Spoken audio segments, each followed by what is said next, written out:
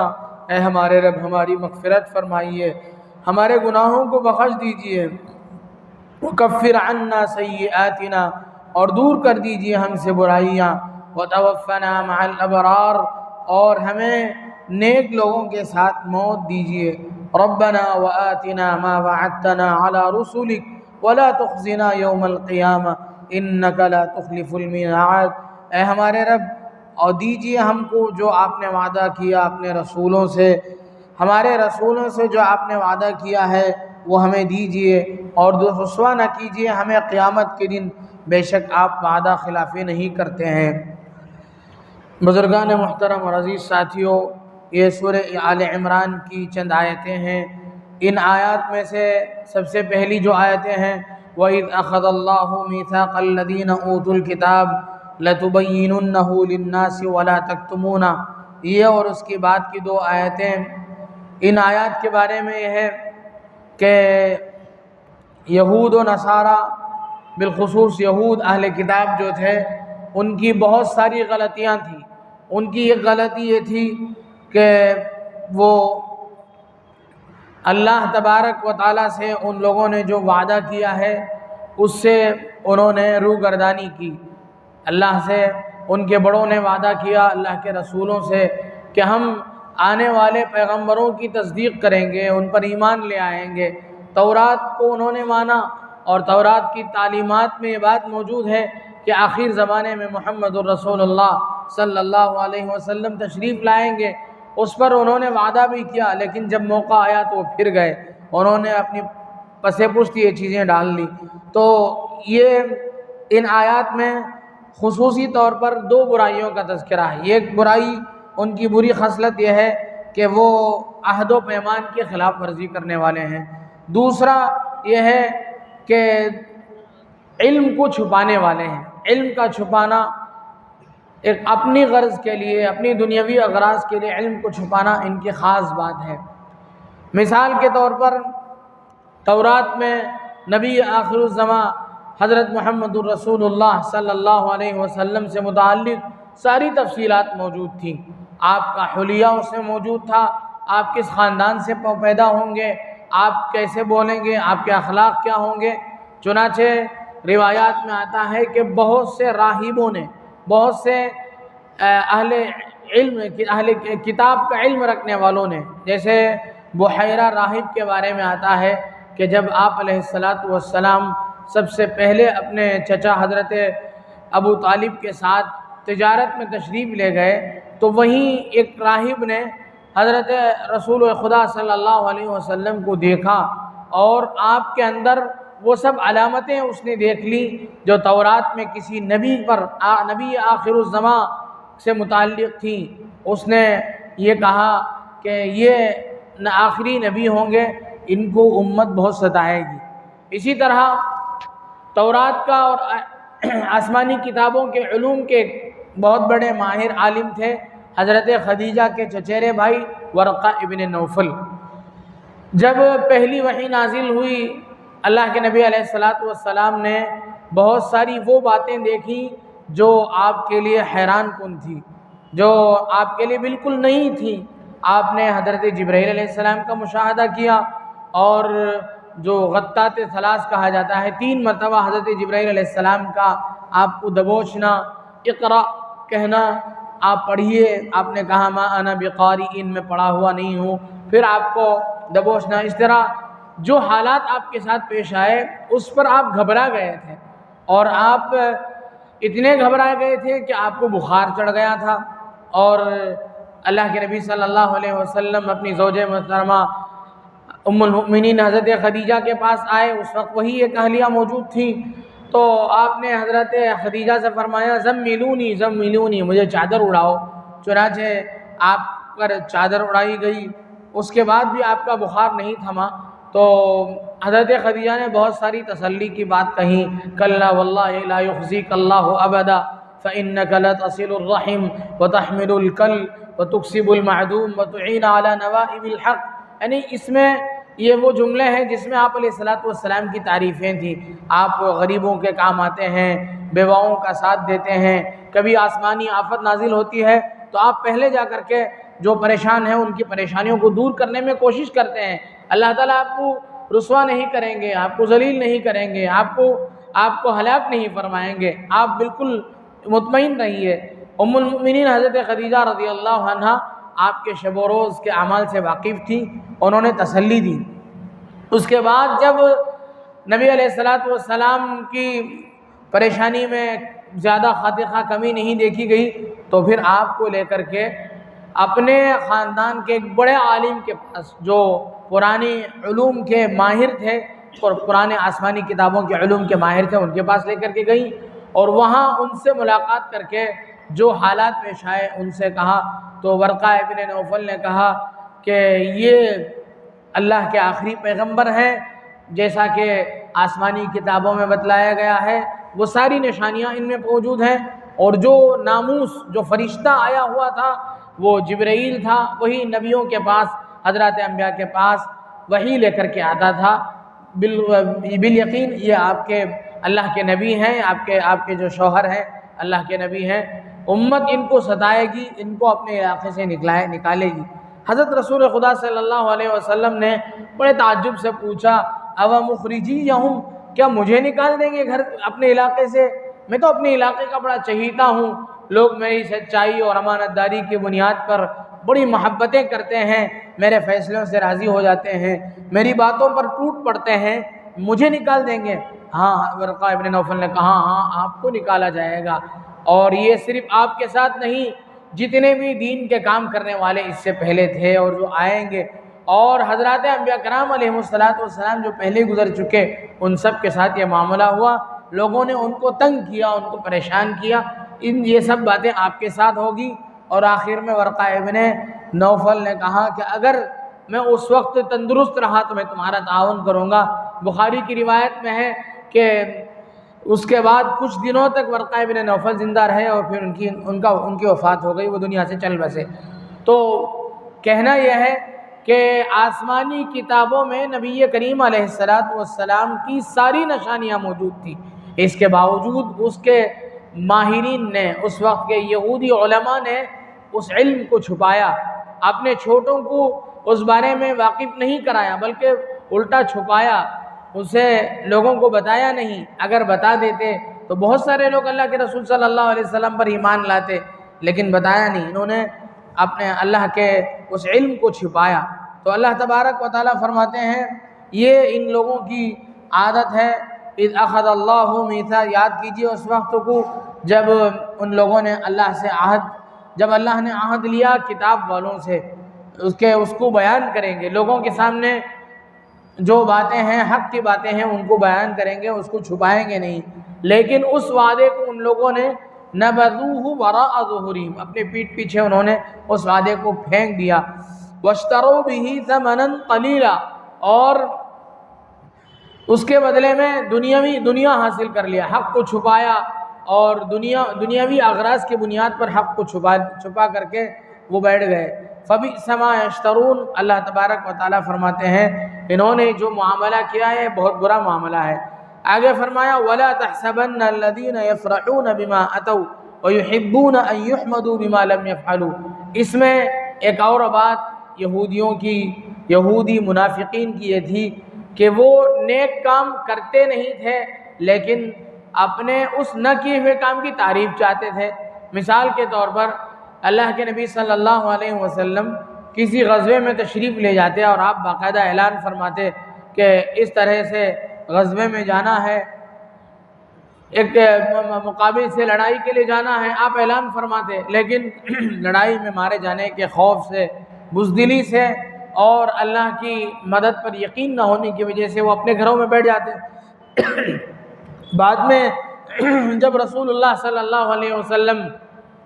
اور حضرات صحابہ کرام جنگ سے واپس تشریف لاتے تو یہ لوگ جا کر کے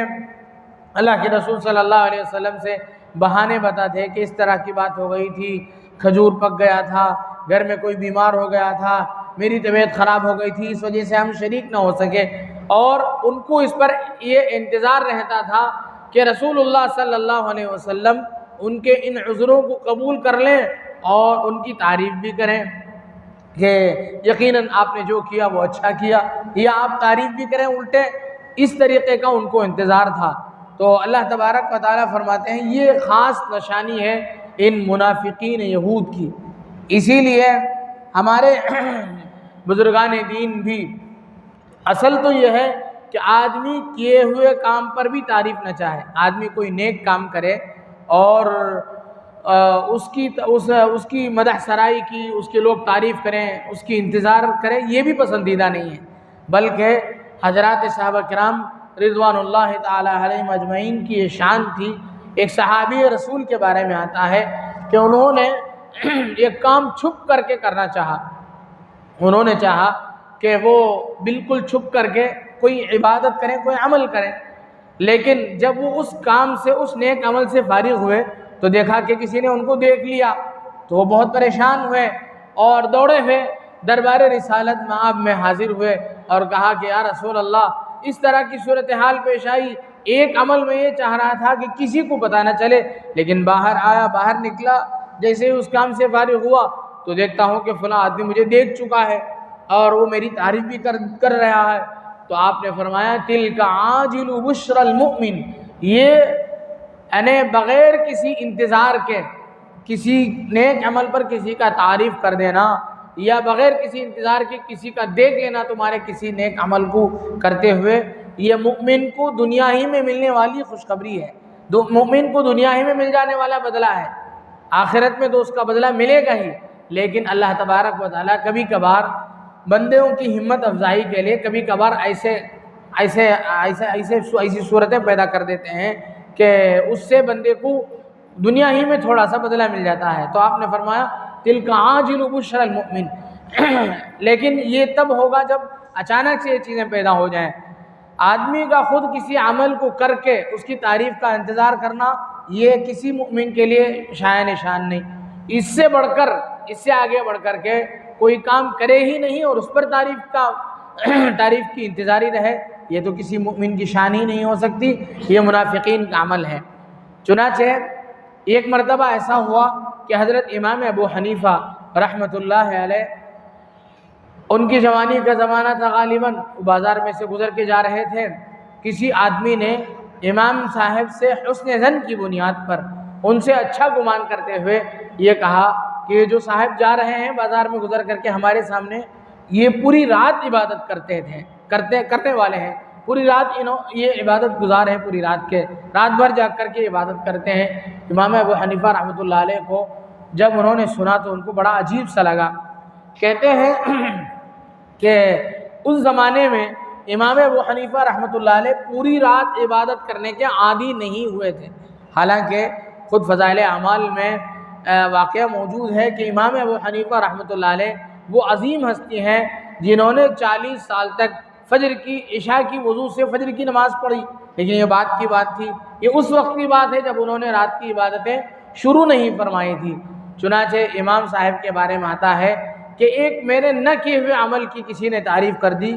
اسی وقت سے حضرت امام صاحب نے یہ تہیہ کر لیا، یہ پختہ ارادہ کر لیا کہ میں اب کے پابندی کے ساتھ پوری رات عبادت کروں گا، اس لیے کہ میں کیا نہیں تھا، اس نے میری تعریف کر دی، اب میں اس کام کو کر ہی گزروں گا تاکہ میں اس تعریف کا کم از کم مستحق تو بن جاؤں۔ تو یہ ہمارے اکابر کی شان تھی، لیکن منافقین کی بات یہ تھی کہ وہ نہ کیے ہوئے عمل پر بھی تعریف چاہتے تھے۔ اللہ تبارک و تعالیٰ فرماتے ہیں فَلَا تَحْسَبَنَّهُمْ بِمَفَازَةٍ مِّنَ الْعَذَابِ، آپ یہ نہ سمجھیں کہ آپ کو، آپ کے صحابہ کو دھوکے میں رکھ رہے ہیں، وہ جو ان کا جو خیال ہے کہ آپ کو دھوکے میں رکھے ہوئے ہیں، آپ کے صحابہ کو دھوکے میں رکھے ہوئے ہیں، اس سے وہ جہنم سے بھی کل آزاد ہو جائیں گے، ہرگز ایسا نہیں ہو سکتا۔ اللہ رب العزت کی ذات باقاعدہ دیکھ رہی ہے، ہر ایک پر نگاہ جمائی ہوئی ہے۔ اللہ تعالیٰ کے عذاب سے وہ لوگ کبھی بچنے والے نہیں ہیں۔ فرمایا فَلَا تَحْسَبَنَّهُمْ بِمَفَازَةٍ مِّنَ الْعَذَابِ،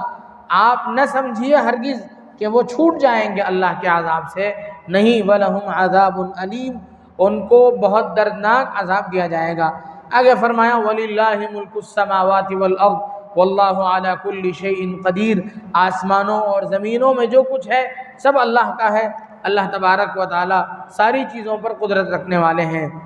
اس کے بعد آیتیں ہیں ان فی خلق السماوات والارض واختلاف اللیل والنہار لآیات لأولی الالباب، یہ آیتیں کب نازل ہوئی؟ ام المؤمنین حضرت عائشہ صدیقہ رضی اللہ عنہا سے کسی نے پوچھا کہ حضرت عطا ابن رباح کے بارے میں آتا ہے کہ وہ حضرت ام المؤمنین عائشہ صدیقہ رضی اللہ عنہا کے پاس گئے، انہوں نے پوچھا کہ آپ رسول اللہ صلی اللہ علیہ وسلم کی کوئی ایسی بات بتائیے جو آپ کو بہت عجیب لگی ہو۔ ام المؤمنین نے فرمایا کہ آپ کی کون سی شان اور کون سی حالت ایسی نہیں تھی جو عجیب نہ ہو، آپ کی ہر حالت عجیب لگتی تھی ہمیں، آپ دشمنوں کے ساتھ بالکل الٹا معاملہ کرتے تھے، یہ عجیب لگتا تھا، آپ دشمنوں کے لیے دعا فرماتے تھے، یہ ہمیں عجیب لگتا تھا، کوئی آپ کو ناحق گالی دیتا تھا، آپ سنتے ہوئے رہ جاتے تھے، یہ ہمیں عجیب لگتا تھا، آپ پوری قوت یعنی اپنی جسمانی طاقت موجود ہونے کے باوجود اور اللہ سے عذاب اسی وقت بددعا کر کے نازل کرنے پر قادر ہونے کے باوجود قوت برداشت کے ذریعے سے اپنے آپ کو سنبھالے رکھتے تھے۔ یہ بہت ساری باتیں ہیں، کوئی ایسی بات نہیں ہے جو جس پر ہمیں تعجب نہ ہو۔ ایک مرتبہ کی بات میں بتاؤں گی کہ بہت مجھے تعجب ہوا۔ ایک مرتبہ آپ علیہ الصلوۃ والسلام رات کو عشاء کی نماز سے فارغ ہوئے، اپنے معمولات سے فارغ ہو کر میرے پاس تشریف لائے اور معمول کے مطابق آپ نے بستر میں آرام فرمایا۔ آرام کر ہی رہے تھے، اچانک آپ نے مجھ سے اجازت چاہی۔ یہاں معاشرت کو ہمیں دیکھنے کی ضرورت ہے۔ آپ علیہ الصلوۃ والسلام عبادت گزار اور اللہ کے رسول ہونے کے باوجود آپ عبادت کے لیے اپنے گھر والوں سے اجازت چاہ رہے ہیں۔ چنانچہ ام المؤمنین کہتی ہیں کہ مجھ سے آپ نے اجازت چاہی کہ مجھے اجازت دیجیے، میں اللہ کی عبادت کرنے کے لیے جا رہا ہوں۔ اب بتائیے، ام المؤمنین حضرت عائشہ صدیقہ رضی اللہ عنہا تو بہت اونچی شخصیات میں سے تھی، وہ کب کو منع کرتی؟ انہوں نے بالکل اجازت دی، انہوں نے کہا کہ آپ تشریف لے جائیے۔ چنانچہ رسول اللہ صلی اللہ علیہ وسلم تشریف لے گئے عبادت کے لیے، اور آپ کھڑے نماز پڑھتے رہے، لمبی لمبی آپ نے رکوع فرمائی، لمبے سجدے فرمائے، اور رات بھر آپ روتے رہے۔ صبح کو یہاں تک کہ صبح کا چاندنا ہوا، تہجد کا وقت ہوا، حضرت بلال رضی اللہ عنہ کا معمول تھا، وہ سب سے پہلے آپ علیہ الصلوۃ والسلام کے گھر کے دروازے کو کھٹکھٹاتے، آپ کو آواز دیتے، اور اس کے بعد آپ کے صحابہ کو جگانے کے لیے چلے جایا کرتے تھے۔ تو حضرت بلال تک آ چکے تھے، اتنی دیر تک آپ پوری رات عبادت میں رہے اور پوری گریہ وزاری کرتے رہے، روتے رہے اور اللہ کے سامنے گڑ گڑاتے رہے۔ ام المؤمنین حضرت عائشہ صدیقہ رضی اللہ عنہا نے پوچھا، یا رسول اللہ، آخر کون سی ایسی بات پیش آ گئی جو آپ نے اتنے اہتمام کے ساتھ رات بھر عبادت بھی کی اور آپ روتے بھی رہے، آخر کیا بات ہے؟ تو پھر آپ علیہ الصلوۃ والسلام آپ یہ بھی کہا کہ ایسا کیا ہو گیا کہ آپ تو بالکل بخشے بخشائے ہیں، آپ معصوم ہیں، اس کے باوجود آپ نے کیوں اتنا آپ روئے؟ تو آپ نے وہ مشہور جملہ آپ کا ارشاد فرمایا، افلا اکون عبدا شکورا، کیا میں اللہ کا شکر گزار بندہ نہ بنوں؟ اور اس کے بعد آپ نے ارشاد فرمایا کہ رات کو مجھ پر یہ آیتیں نازل ہوئیں، ان فی خلق السماوات والارض واختلاف اللیل والنہار لآیات لأولی الالباب، یہ آیتیں رات مجھ پر نازل ہوئی تھی۔ ان آیات میں اللہ تبارک و تعالی عقل مندوں کے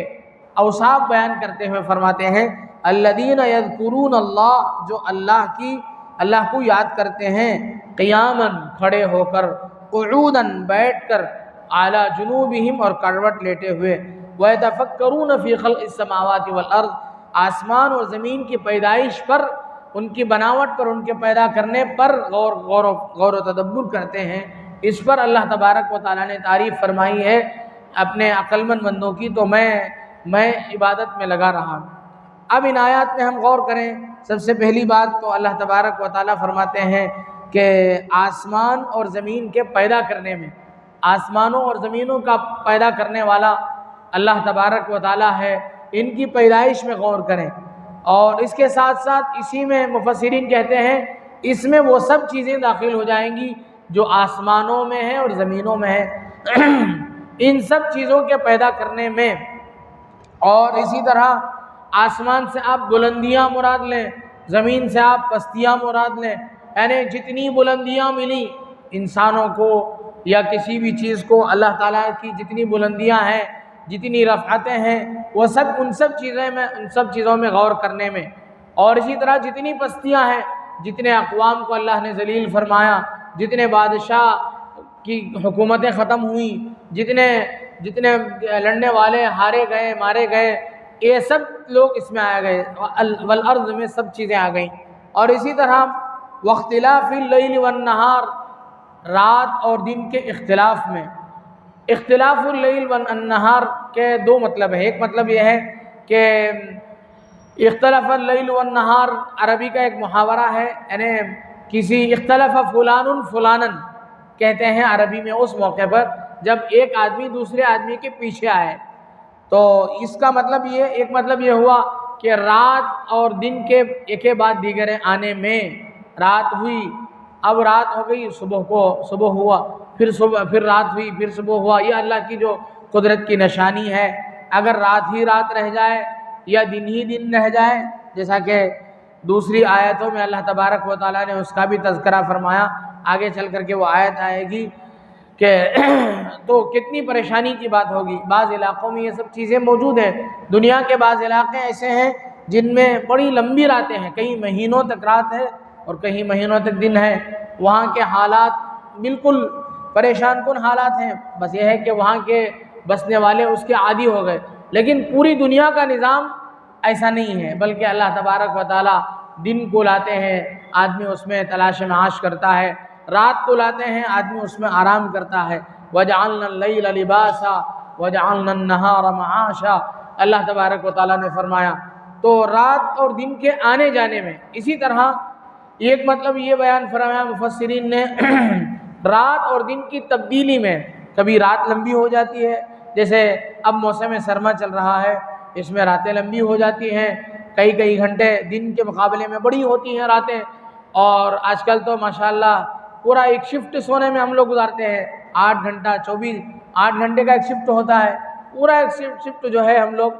ماشاءاللہ سونے میں گزارتے ہیں۔ پھر بھی 6-10 پر نماز ہو کر بھی بہت سارے لوگ فجر میں غائب رہتے ہیں۔ تو اتنی لمبی رات کبھی ہو جاتی ہے، کبھی دن لمبی ہو جاتی ہے، لمبے دن ہوتے ہیں۔ تو یہ مراد ہے موسم کے اعتبار سے دن اور رات کا لمبا ہونا یا چھوٹا ہونا،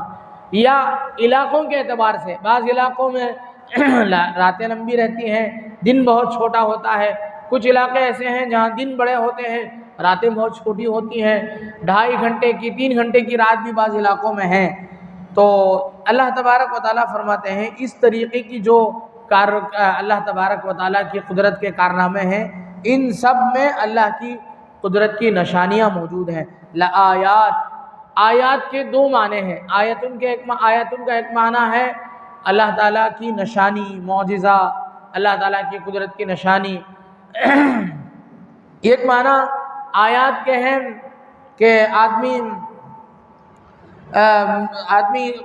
قرآن مجید کی آیات پر بھی آیت کا اطلاق ہوتا ہے، یعنی ان سب کے بارے میں آیتیں نازل ہوئی ہیں، یا یہ ہے کہ اللہ کی بڑی نشانیاں ہیں۔ تو جو بھی مراد ہو، ساری چیزیں جو بھی مراد ہو سکتی ہیں سب مراد ہیں اس میں۔ لآیات، آگے فرمایا لِأُولِي الْأَلْبَابِ، عقل مندوں کے لیے۔ الباب لبن کی جمع ہے، لب کہتے ہیں عقل کو۔ فرمایا عقل مندوں کے لیے اس میں بہت ساری نشانیاں موجود ہیں۔ کون عقل مند ہے؟ عقل مند کسے کہا جائے گا؟ عقل مند وہ ہے جو اللہ کی قدرت کی نشانیوں پر غور کرے، اور اس غور کرنے کے نتیجے میں جو خدا کی خدائی تمہیں سمجھ میں آئے، اب اس کی خدا کی خدائی کو تسلیم کر کے اس کے احکامات پر چلنا شروع کر دے، یہ اصل عقل مند ہے۔ باقی جو دنیا میں بہت سارے عقل مند بیٹھے ہیں، کوئی سائنسدان یہ سمجھتا ہے کہ میں عقل مند ہوں، یا سیاستدان یہ سمجھتا ہے کہ پوری حکومت و سلطنت میرے ہاتھ میں ہے، میں عقل مند ہوں، سب بیوقوف ہیں۔ اس کی ایک مثال یہ بیان کی جاتی ہے کہ ساری قدرت اللہ کی ہے، اس پر اگر ہمیں یقین ہو جائے، یہی سب سے بڑے عقل مند کی نشانی ہے۔ مثال کے طور پر یوں سمجھیے کہ جیسے پہلے زمانے میں ٹرینیں چلتی تھیں، اب تو بتیاں جلتی ہیں، ہری بتی جلتی ہے، لال بتی، اب بھی جھنڈیوں کا مسئلہ آج تک بھی ہمارے علاقوں میں بھی موجود ہے۔ ہری جھنڈی دکھائی جاتی ہے تو ٹرین چل پڑتی ہے، لال جھنڈی دکھائی جاتی ہے تو رک جاتی ہے۔ تو اگر کوئی عقل دیکھنے میں یہ سمجھے کہ اس جھنڈی میں کتنی طاقت ہے، اس چھوٹے سے جھنڈی میں کتنی طاقت ہے کہ اس کے ہلنے سے پوری ٹرین چل پڑی، اور اس کے ایک مرتبہ ہلنے سے، اس کے ایک رنگ والے پردے کے ہلنے سے پوری ٹرین رک پڑی، اگر کوئی سمجھے تو اس سے بڑا جو عقل مند ہوگا وہ کہے گا کہ نہیں، اس کے ہلنے سے ٹرین نہیں رکی، بلکہ ٹرین کے اندر ایک چلانے والا موجود ہے، اس نے اس ٹرین کو روکا تو یہ رک گئی، اس نے چلایا تو چل پڑی۔ اب اس سے بڑا عقل مند میدان میں آئے گا، وہ کہے گا کہ اس کے چلانے یا روکنے سے ٹرین نہیں چل پڑی ہے، بلکہ وہ صرف ایک مشین کا آپریٹر ہے، اس نے مشین کو آپریٹ کیا ہے، اصل چیز تو اس کے جو کل پرزے ہیں اس کا کمال ہے، اس کے پرزے چل پڑے تب ٹرین چل پڑی، اس کے پرزے جب رک جائیں گے تب ٹرین رک جائے گی۔ نہیں، اس سے جو بڑا مشینوں کا بنانے والا جو بڑا ماہر ہوگا وہ آ کر کے کہے گا کہ ارے تمہاری عقل اتنی ہی ہے، خود وہ مشین کے پرزے کیسے چل گئے؟ اصل اسٹیم کی جو طاقت اس کے پیچھے ہے، اصل جو ایندھن جو اس کے پیچھے ہے، اس کے پیچھے جو چلانے والی جو طاقت ہے ایندھن کی، وہ اصل طاقت ہے، وہ اصل چلانے والی ہے۔ لیکن سب سے بڑا عقل مند وہ ہوگا جو اس بات پر غور کرے کہ اس ایندھن کو بنانے والا کون ہے، پانی کو بنانے والا کون ہے، بھاپ کو بنانے والا کون ہے۔ اس زمانے کے اعتبار سے حضرت نے مثال دی ہے، مفتی شفیع صاحب رحمۃ اللہ علیہ نے، ہم اس زمانے کے اعتبار سے غور کریں، پیٹرول کو بنانے والا کون ہے، یا الیکٹرک ٹرینیں چلتی ہیں تو اس برقیات کو بنانے والا، بجلی کو بنانے والا کون ہے؟ اصل تو وہ چیز ہے، جو آدمی اس تک پہنچے گا وہی عقل مند کہلائے گا، باقی نیچے کی جو سطحی سوچ ہے وہ سب عقل مند نہیں ہے۔ اسی لیے کسی نے کہا کہ اگر یہ کہا جائے، کوئی قسم کھا کر کے گزر جائے، کوئی قسم کھا کر کے اس دنیا سے چلا جائے کہ میری جتنی جائیداد ہے، میں جو قسم کھا کر کے نہیں، وصیت کر کے کوئی دنیا سے چلا جائے کہ میری جتنی جائیداد ہے وہ ساری جائیدادیں عقل مندوں پر تقسیم کر دی جائے، اگر کوئی ایسی وصیت کر کے چلے جائے تو فقہا یہ کہتے ہیں کہ جو اللہ کی ذات پر مکمل یقین کرنے والا ہوگا وہ اس مال کا مستحق ہوگا۔ کیوں؟ اس لیے کہ اس سے بڑا عقل مند کوئی نہیں ہے، باقی جتنی عقل کے گھوڑے دوڑانے والے ہیں سب اس کے نیچے ہیں۔ اولین عقل مند وہ کہلائے گا جو جسے اللہ کی ذات پر اور اللہ کی قدرت پر یقین ہو، وہ اصل قدرت والا ہے۔ تو یہ اللہ کی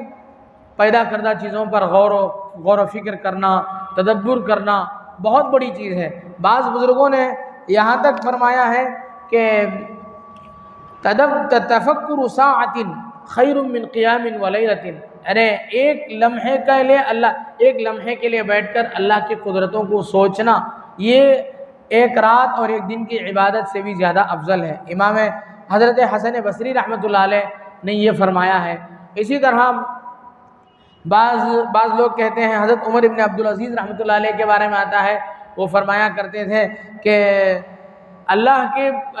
کی قدرت کی نشانیوں میں غور و فکر کرنا میں اس کو افضل عبادت سمجھتا ہوں۔ ابو سلیمان دارانی رحمۃ اللہ علیہ وہ فرماتے ہیں کہ میں گھر سے نکلتا ہوں، جس چیز کو میں دیکھتا ہوں یہ خیال کرتا ہوں کہ اس کے اندر اللہ کی بہت ساری نشانیاں موجود ہیں، ہر چیز میں اللہ کی قدرت کی نشانی مجھے نظر آتی ہے۔ اسی کو کسی شاعر نے بڑے اچھے انداز میں کہا، ہر گیا ہے کہ الزمین رویت وحدہ لا شریک لہ گوید، یعنی زمین سے اگنے والی ہر گھاس، ہر پودا، ہر چیز جو دنیا میں جس کا وجود ہوتا ہے وہ اللہ کے وجود پر اللہ کے وجود پر دلالت کرتا ہے، اللہ کے وجود پر وہ چیز دلالت کرتی ہے اور اس بات کی گواہی دیتی ہے کہ وہ ایک ہے، اس کے ساتھ کوئی شریک نہیں۔ حضرت عبداللہ ابن عمر رضی اللہ عنہما کے بارے میں آتا ہے کہ وہ کہتے ہیں کہ ایک بزرگ کا ایک عابد کے پاس سے گزر ہوا، انہوں نے وہ ایک ایسی جگہ بیٹھے تھے، ان کے دائیں طرف قبرستان تھا اور بائیں طرف علاقے کے سارے کوڑا کرکٹ، سارا کچرا جہاں جمع ہوتا ہے وہاں بیٹھے ہوئے تھے۔ انہوں نے اس اللہ والے نے عابد سے پوچھا کہ تم یہاں بیٹھے کیا کر رہے ہو؟ انہوں نے کہا کہ میں اللہ کی ذات پر غور کر رہا ہوں اور لوگوں کو دیکھ رہا ہوں کہ دنیا میں جو کچھ تھا وہ سب ختم ہو گیا، دنیا میں جو انسان تھے وہ یہاں پہنچ گئے اور دنیا میں انسانوں نے جو کچھ استعمال کیا وہ یہاں پہنچ گیا، باقی جو ذات رہنے والی ہے وہ وحدہ لا شریک لہ کی ذات ہے، وہی ذات ہمیشہ باقی رہنے والی ہے۔ تو اس طریقے سے اللہ کی ذات میں غور و فکر کرنا، اللہ کی ذات میں نہیں اللہ کی پیدا کردہ چیزوں میں غور و فکر کرنا، یہ بہت بڑی عبادت اس کو قرار دیا گیا ہے۔ اسی لیے اللہ کے ذکر کو کثرت سے کرنے کا حکم دیا گیا، اللہ کو یاد کرنا۔ باقی جو عبادتیں ہیں وہ محدود ہیں، نماز پڑھی جائیں گی اس کی چند رکعتیں ہوں گی، روزہ رکھا جائے گا اس کا کچھ وقت ہوگا، لمیٹڈ ٹائم ہوگا، حج ہے اس کا کچھ وقت ہے، لیکن ذکر کے بارے میں آیا ہے اذکروا اللہ ذکرا کثیرا، اللہ کو خوب یاد کرو، اللہ کو زیادہ سے زیادہ یاد کرو۔ کیوں؟ اللہ کی یاد ہمیشہ کرنے والی چیز ہے اور زیادہ سے زیادہ کی جانے والی چیز ہے۔ تو آگے فرمایا عقل مند کون ہے؟ جو اللہ کو یاد کرتے ہیں اور اللہ کی پیدا کردہ چیزوں پر غور و فکر کرتے ہیں۔ وَيَتَفَكَّرُونَ فِي خَلْقِ السَّمَاوَاتِ وَالْأَرْضِ، آسمانوں اور زمینوں کی پیدائش میں غور کرتے ہیں اور اپنی زبان سے کہتے ہیں ربنا ما خلقت هذا باطلا، اے ہمارے رب آپ نے یہ چیزیں بیکار نہیں فرمائیں، سبحانک آپ پاک ہیں، فقنا عذاب النار ہمیں عذاب جہنم سے بچا دیجئے۔ آگے فرماتے ہیں لوگ دعا کرنے والے ہوتے ہیں عقل مند لوگ، انک من تدخل النار، اے ہمارے رب انک من تدخل النار فقد اخزیتا، جس کو آپ جہنم میں داخل کر دیں گے آپ اسے رسوا کر کے رہیں گے۔ اس سے پہلے آیت گزری تھی من زحزح عن النار وادخل الجنہ فقد فاز، جس آدمی کو جہنم سے بچا لیا جائے اور جنت میں داخل کر دیا جائے وہ بہت بڑی کامیابی ہے، اور جسے جہنم میں داخل کر دیا جائے وہ سب سے بڑی انسان کی سب سے بڑی رسوائی ہے۔ آگے فرمایا وما للظالمین من انصار، اللہ تبارک و تعالیٰ ظلم کرنے والوں کی کبھی مدد نہیں کریں گے۔ اسی طرح عقل مند جو ہیں وہ یہ کہتے ہیں اننا سمعنا منادیا ینادی للایمان، اے ہمارے رب ہم نے سنا ایک ندا لگانے والے کو، پکارنے والے کو۔ منادی سے کیا مراد ہے؟ بعض لوگوں نے کہا منادی سے مراد اللہ کے نبی صلی اللہ علیہ وسلم اور آپ کی دعوت ہے، آپ اس دنیا میں تشریف لائے، جب تک آپ دنیا میں تھے آپ منادی کہلائے، اور آپ کی دنیا سے جانے کے بعد آپ کی جو دعوت ہے وہ زندگی قیامت تک کے لیے منادی ہے انسانوں کے لیے۔ بعض نے کہا منادی سے مراد قرآن کریم ہے جو آپ کے زمانے میں بھی تھا اور آج بھی ہے، منادی سے مراد قرآن کریم ہے۔ کیا منادی کیا ندا کرتی ہے؟ ینادی للایمان، ایمان لانے کے لیے پکارتی ہے، ان آمنوا بربکم، کہ ایمان لاؤ اپنے رب پر۔ تو ہم ایمان لائے اللہ پر، اے اللہ ہم آپ پر ایمان لائے۔ ربنا فاغفر لنا ذنوبنا وکفر عنا سیئاتنا، اے ہمارے رب ہمیں ہمارے گناہوں کو معاف کیجئے اور ہم سے برائیاں دور کیجئے۔ ذنوب ذنب کی جمع ہے، ذنب کہتے ہیں بڑے گناہ کو، کبیرہ گناہ کو۔ سیئات سیئۃ کی جمع ہے، سیئۃ کے معنی ہیں چھوٹے گناہ۔ وتوفنا مع الابرار، اور ہمیں نیک لوگوں کے ساتھ موت عطا فرما۔ حدیث پاک میں اللہ کے نبی صلی اللہ علیہ وسلم نے فرمایا کہ آدمی جس طریقے سے اس دنیا سے جائے گا اسی طریقے سے آخرت میں اٹھایا جائے گا، میدان حشر میں اسی طریقے سے اس کا حشر ہوگا، اور جن لوگوں کے ساتھ حشر ہوگا اسی کے ساتھ ان لوگوں کے جیسا معاملہ اس کے ساتھ کیا جائے گا۔ اسی لیے آپ علیہ الصلاۃ والسلام نے فرمایا تھا